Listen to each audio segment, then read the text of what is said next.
প্রধানমন্ত্রী নরেন্দ্র মোদী কিছুদিন আগে বঙ্গে এসেছিলেন আর এবার আসছেন কেন্দ্রীয় স্বরাষ্ট্রমন্ত্রী অমিত শাহ। কয়েকদিনের মধ্যে কেন্দ্রীয় স্বরাষ্ট্রমন্ত্রী অমিত শাহ আসছেন, তার লম্বা কর্মসূচি রয়েছে। বিস্তারিত বলবেন আমাদের প্রতিনিধি দীপক ঘোষ রয়েছেন টেলিফোনে। দীপক, দেখো, প্রথমে ঠিক ছিল তিনি 30 ডিসেম্বর এসে পৌঁছবেন, কিন্তু ঠিক হয়েছে যে তিনি একদিন আগেই আসবেন। 29 ডিসেম্বর তিনি এসে বিজেপি রাজ্য দপ্তরে রাজ্য বৈঠক করবেন। 30 তারিখ তার সকালে প্রেস কনফারেন্স করার কথা, 11টা নাগাদ প্রেস কনফারেন্স করার কথা। তারপর কোর কমিটি নেতৃত্বের যে কোর কমিটি, তাদের সাথে বসে নির্বাচনী রণকৌশল নিয়ে বৈঠক করবেন এবং তারপরেই তার স্বয়ংসেবক সংঘের সঙ্গে সমন্বয়ে বৈঠক রয়েছে।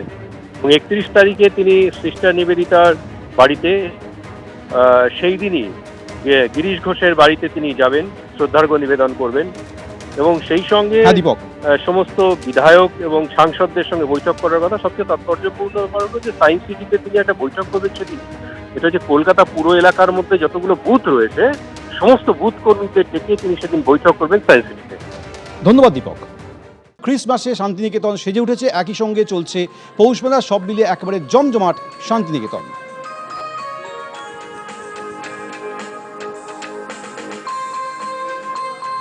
সরাসরি আমাদের সঙ্গে রয়েছে আমাদের প্রতিনিধি ভাস্কর মুখোপাধ্যায়। ভাস্কর, বড়দিনের রাতে কতটা জমজমাট? দেখো সৌমেন, আজকে বড়দিনের উৎসব এবং বিশ্বভারতীতে এটা খ্রিস্ট উৎসব নামে পরিচিত এবং সেখানে আজকে উপাসনা মন্দিরে এই খ্রিস্ট উৎসব হয় এবং সেই উপলক্ষে প্রচুর মানুষ ভিড় করেন। একদিকে পৌষ মেলা, অন্যদিকে বিশ্বভারতীর যে পৌষ উৎসব, সেই গত 3 দিন ধরে এই পৌষ উৎসব চলছে।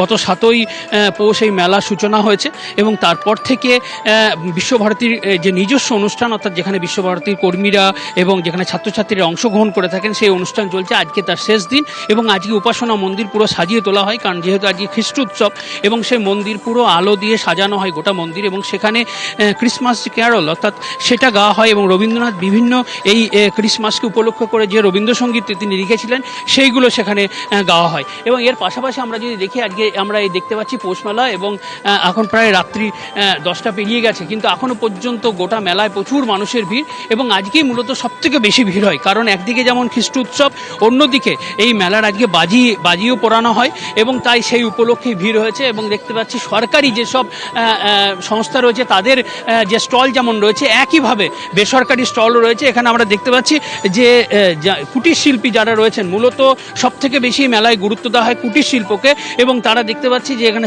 তারা স্টল দিচ্ছেন, তারা মূলত মাটিতেই তারা স্টল দিয়েছেন, কারণ তাদের কাছে যেহেতু কোনো পয়সা নেওয়া হচ্ছে না।